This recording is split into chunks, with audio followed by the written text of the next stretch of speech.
morning. Welcome to Viewpoint, the program of personalities, politicians, and perspectives. This morning we were going to have a kind of a post-mortem on the politicians, and hopefully we may still find Mrs. Turner out there somewhere between Mount Pulaski, Lincoln, Elkhart, and Atlanta. But hope springs eternal, right? Yes, hope springs eternal. Especially between us. Hope springs somewhere. Let's start with kudos this morning, Mrs. Busby. Yeah, please. If I may. Veterans Day was yesterday, as everybody might have known. Survived, yeah. As old George Goebel used to say, you must have heard about that. It was in all the papers. The folks here at Lincoln and Golden County do a great job every year of organizing a Veterans Day service, and yesterday was no exception. It played to a very big crowd. Unfortunately, Gene had an appointment in Springfield, their eye person, so I missed that. The first time in years that I've missed that Veterans Day, but I was glad to see that the house was packed out there at the VFW Hall. So thanks to all those folks. You know, these things do not just happen. Somebody has to get them organized, and somebody, for instance, the little things like getting the ham and beans ready for the annual ham and bean breakfast out there. So thanks to all the veterans that participated in that and got it moving. Do you feel that there is more of an awareness of Veterans Day today than there was in years past? There seems to be, and I think that's appropriate. Of course, one of the things that's happening is that the WW2 boys, we're getting out of here pretty fast every day. And so happily we have well, not happily, nobody wants to be a Korean or Vietnam veteran, but those are the circumstances, and happily we have the younger veterans who are stepping up and taking their turn at bat and doing a great job with it. But to answer your question directly, I think it seems to me that there's more of an awareness, and that's a good thing. For instance, last night. That was a really meaningful night, and I thought that the speaker was very good, and he's a local boy in that he's from Clinton. You know, that's right here in central Illinois. That's below I-80. There are some people below I-80. He was involved, if you'll recall, James, Black Hawk Down, the Mogadishu travesty, where we had no business fooling around over there. But nonetheless, this young man spoke about his experiences. This was a joint venture of the Rotary Clubs up in Bloomington and Normal, and they had it at the Bone Center. Very nicely done. Nice dinner, and the program was well done. And we had our friend Guy Fraker, who's been here as our guest, was kind enough to invite Gene and Judy and I to come up. His wife was out of town, and it was very nice of a guy to do that. So I thought it was an interesting evening, and nice the presentation of the colors. The younger folks who are in the cadets in school, dressed up their nice uniforms and all. It was very impressive. Very well done. Yes, it was. It was interesting to hear him allude to the movie a couple times during his talk, and he was in the helicopter that went to rescue. And he mentioned on a couple of different things. In the movie it's sad, but really, and I'm sure that there's always that poetic license, you know, no matter what movie it is. Cinderella probably took poetic license. I don't know. I wasn't there. Don't do that when I'm drinking coffee, please. The attendance was certainly outstanding. Three Rotary Clubs up there in that Bloomington Normal area, so that worked out very well. The thing that impressed me was the fact that we had some of the retirees that were able to show up in their uniforms and get into them. Well, that's a big item in and of itself. So, in any event, we were going to discuss post-election results today with Sally, and I did have some things to talk about as far as elections are concerned. Will Rogers, you might have heard of old Will. Oh yeah, I think I did. He lived next door to what's Sam his name? Elliott. Yeah, Yes, that's yeah. political. Will says political elections are a lot like marriages. There's just no accounting for anyone's taste. Well, I guess he hit the nail on the head there, didn't he? I was intrigued that I kind of dug around, got some statistics out here, and these were published in the media later on, of course, after the election. But we have 19,000 some plus registered voters here in the county, and 8,850 of them managed to get to the polls. That's 46% almost, which, according to history, is quite good. But having said that, it still boggles my mind why, as important as these elections are, or any elections for that matter, in a school board election, if that's the only election, why people don't turn out and have a voice in what's going on in their backyard. I think they forfeit that high, voice. but it's ridiculously low in the great picture. Yeah, right. But I think they forfeit that voice by not voting. I mean, if you don't participate in the system, then don't gripe about the system. You know, you had your opportunity to have some input. So people say, I'm just one vote, it doesn't count anyway. Well, there have been times when it's counted. In fact, very dearly it's counted.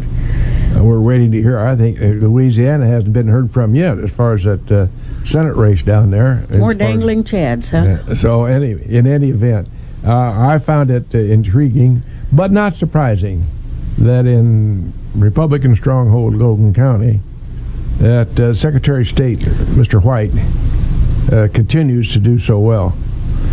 Jesse's run a good office down there and keeps a kind of a low profile, stays under the radar, just make sure that the citizens get served and served well.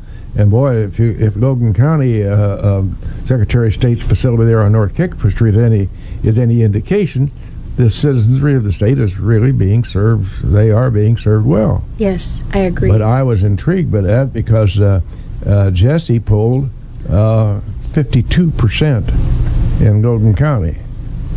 Well, that's pretty surprising. It is in a Republican but not stronghold. when you think about the way he's run his office, though. Mm-hmm. Well, it just shows to Goya that if you keep your nose clean and do the job that you've chosen to have, that you can repeat and repeat and repeat. Of course, on the other hand, I guess this blows that out of the water, in that if you don't keep your nose clean and don't do the job you're signed on for, you can still be reelected right along too. So that's been proven ad nausea again and again and again in this state. There's no question. Judy Topinka still is very, very popular in this area. That lady polled 72% of the votes. Isn't that something? Yeah. But again, she serves the folks well and runs a good office down there, obviously so. Well, George the cat is up to say somebody will have to get up and let the cat out.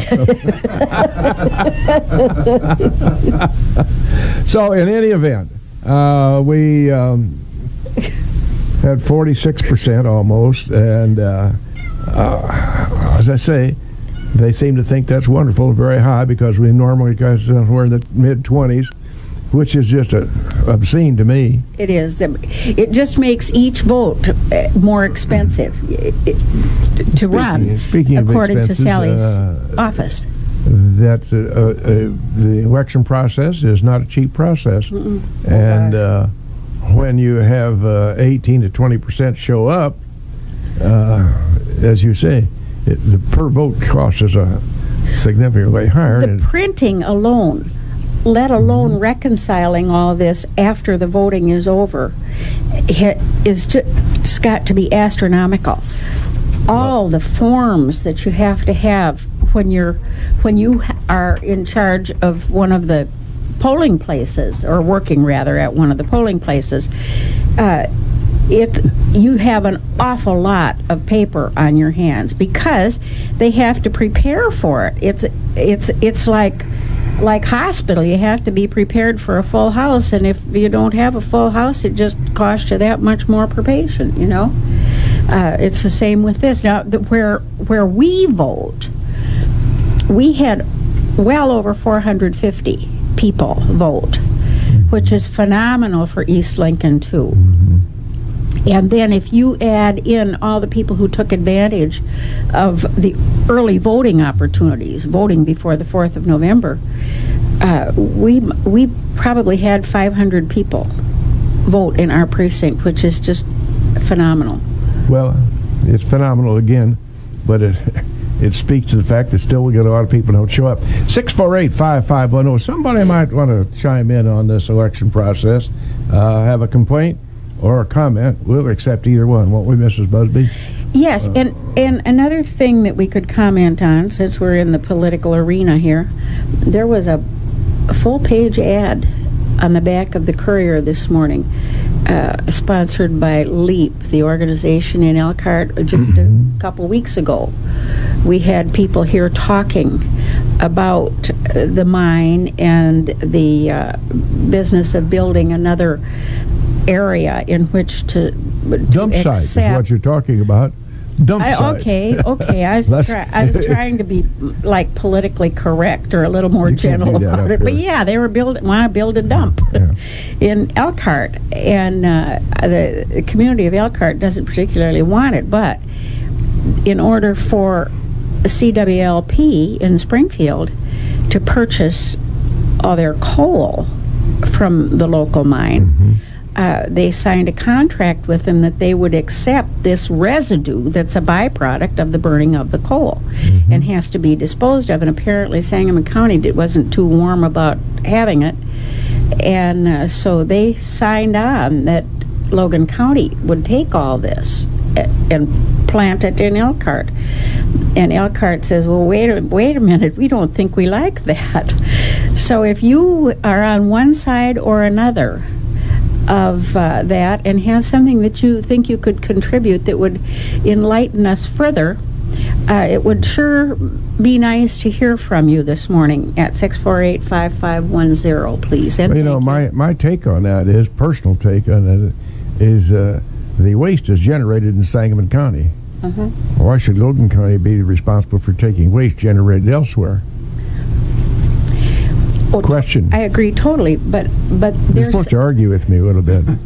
Well, I just want to say that one thing that confuses me among millions is the fact that one of the claims is the money that is generated tax-wise for the county of Logan, but then on the other hand, I'm told that no, that tax money goes to Sangamon County, not to Logan County. I never could get that straight because I hear one thing and then I hear the other. That hence the expression that emanates from that area, whose ox is getting gored. Yeah. It depends upon whose ox is getting gored there. Well, I think that Illinois, or that Logan County is being gored pretty heavily by this if they put that in there. I figured it out one time. I'm not that bright.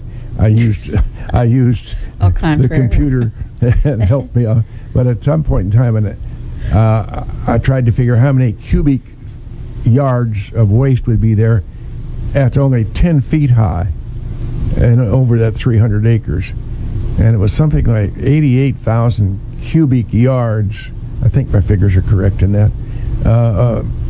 If it was only 10 feet high, well, it's supposed to be significantly higher. And it's just all that black moon rock sitting out there, and it'll be there forever. Oh, yeah. And ever and ever. A lot longer than we'll be here, huh, Bill? I noted that.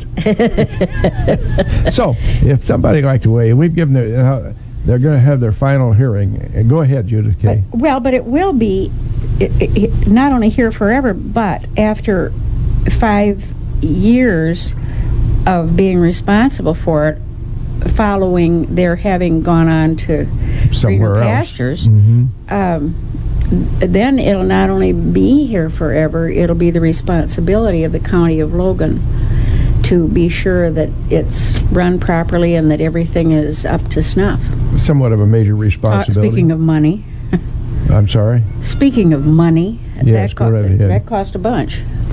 Well, the hearing, by the way, the state's attorney, I thought, exhibited some good wisdom and asked him to put that off while he studied the matter as regards the impact on the community and the wildlife and so forth. Something came up that triggered an alert in his mental processes, and so he got them to put it off, and while he researched that to see how much impact it would be or whether or not there'd be any legal impact in that. So that's coming up here, and I can't tell you the date soon, but it's coming up here. And if anybody has any interest in it, they might want to go to the courthouse and I think so. Listen in on the that 18th hearing. of November. I'm sorry? 18th of November. 18th of November. Thank you very much. Okay. I knew you were more than a pretty face. You'd come up with the answers. And speaking coming up with the answers, if Mr. Ash is getting ready here, he's a busy guy at the console and the camera and so forth, we'll let him switch to the commercials at his convenience. Right back in the live here in the studios. The program is Viewpoint, 96.3 on your FM dial. And Judith K. Busby and I are just doing a potpourri this morning. We had a blank to show up on our guest list. That happens once in a while. You have to be prepared and ready. Go ahead. Let's get back to this Elkhart mine and the meeting on November the 18th. Judith K., you have some information on that. The Logan County Board has relocated the regular board meeting on Tuesday, November 18th to the ballroom at the Lincoln Rec Center. The move was made because the third-floor courtroom at the courthouse is not available that evening. A larger venue is needed to accommodate potential crowds at the meeting when the board will be voting on the petition of Arch Cole to rezone land near Elkhart, which they own. It's the zoning that's a problem because it was right. agricultural, and of course the company owns the land. That's not the question. Right. But so that's the 18th, and they meet generally at 7, don't they, Jim? 7 p.m. I'm sorry, that's kickoff time, right? That's, as they say in hockey, that's the face-off time. The face-off, yeah. And that, in case, might be a pretty good way to express that. Probably appropriate. Yeah. This is being of course, we're about to enter the actual, well, let's see, December 21st, I think, is the actual first day of winter. Mm-hmm. Well, that talks about the seasons, which remind me of a GED exam that I had seen results in. We talked about this in the recent past. 16-year-olds took this GED exams, and they said, name the 4 seasons. Frankie Valley. Salt, pepper, mustard, and vinegar. I could top that, really. All right. Can you top with this? With a real live one. And I probably have told you this, Bill, but Jim hasn't heard it. My daughter was having trouble with her TV reception, and she called the company that they subscribe to and said that we get reception about as often as we don't get any reception. And the lady felt real bad for her, and she said, "Oh, I'm so sorry." She said, "Where do you live?" And Cass said, "Well, we live in Illinois." And the lady said, "Well, that's the problem. It's the mountains." And Cass said, "No, we just have one hill, and we named it." And that's where they're getting ready to defile that hill by planting something so close to it we don't want. So I kind of was in my own mind questioning how well this girl did in geography in grade school.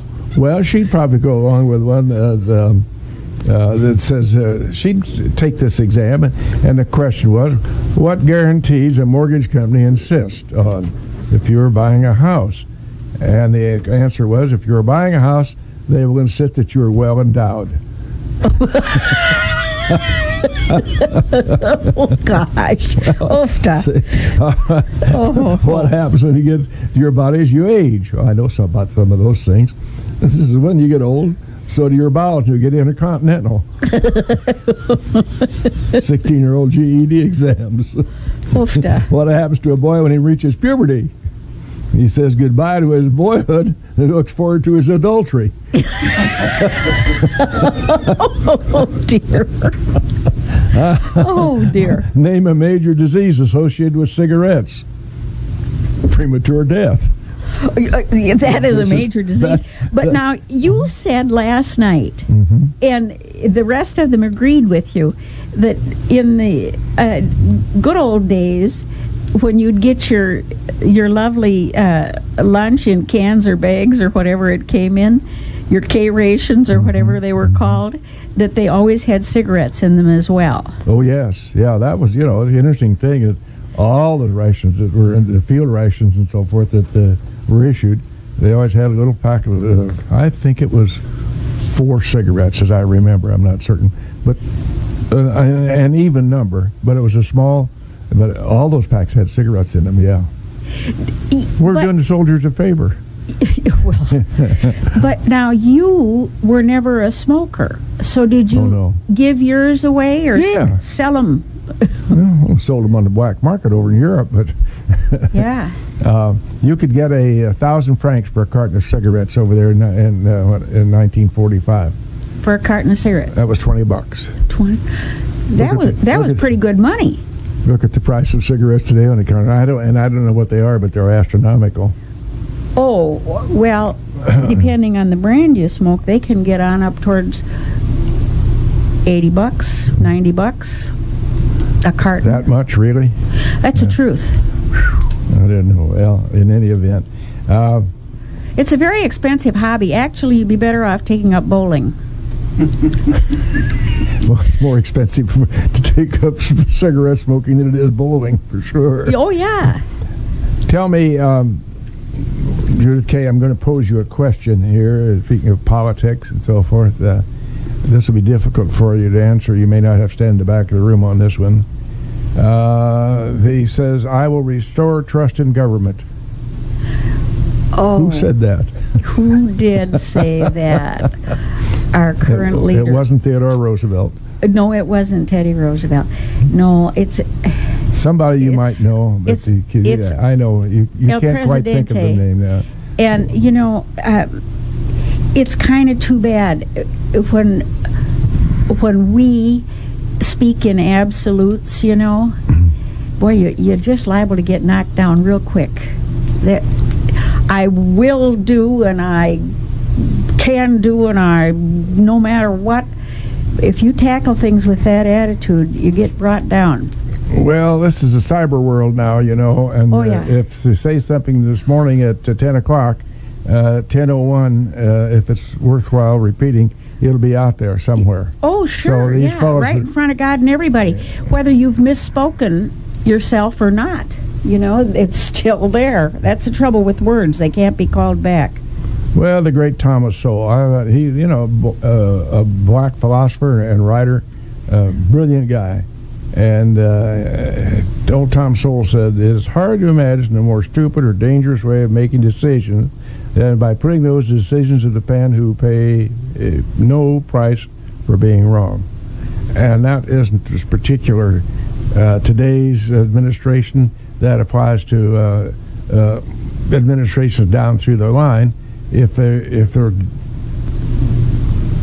just think that they're going to try to do it, they'll try to do it, no matter what party. Along with politics and voting and decision making, I learned last night. There have been some complaints about that the Congress hasn't really stepped up to the plate and accomplished a whole bunch. But I learned that all is not lost, because they did in fact rule that veterans, whether they're in uniform or not, have a right to either salute or put their hand over their heart when saying the pledge. And that is direct from the Congress to you.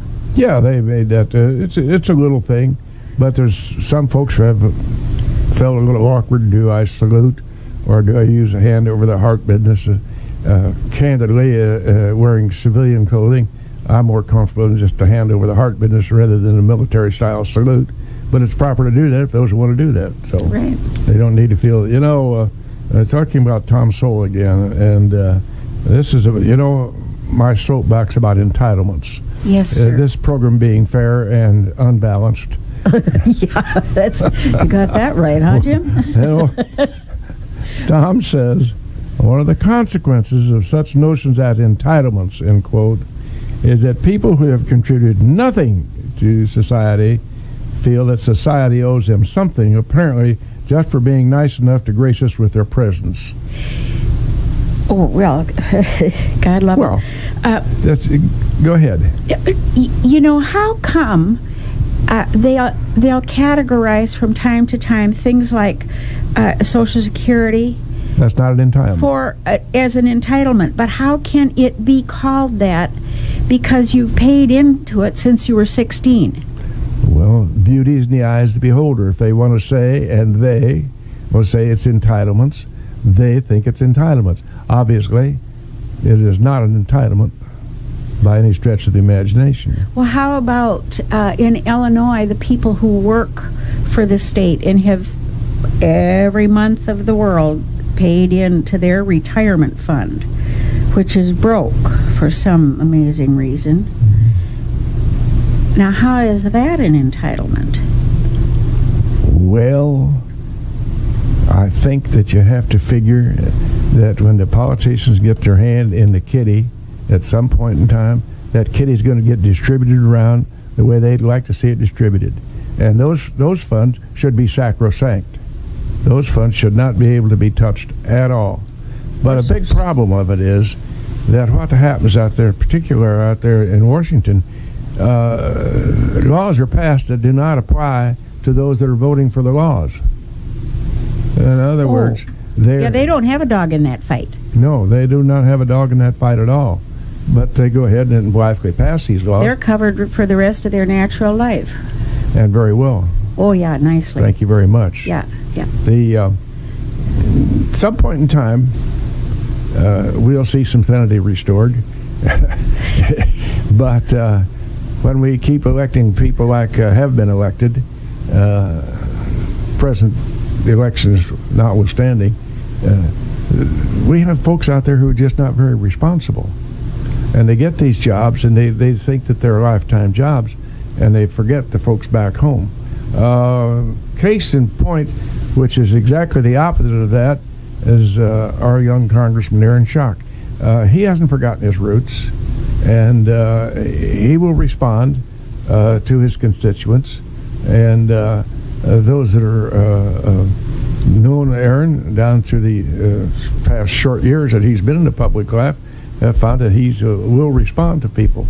And but a lot of them give you answers that are pretty pat. So they say the secretary sent him letter number 29. That's letter 29 is supposed to cover such and such a subject. But my great political story is several years ago when I was privileged to go on the honor flight. Yes. And I was standing around at the World War II Memorial, and I saw Senator Chuck Grassley from Iowa. So I'm up there, Jim, making a small talk with him, talking to him. And all of a sudden, he realized, and he was interested, talking to me and all this, and being personable. And all of a sudden, he realized that I was not a constituent. And he turned on his aide standing there and says, "Where the hell are those guys from Iowa?"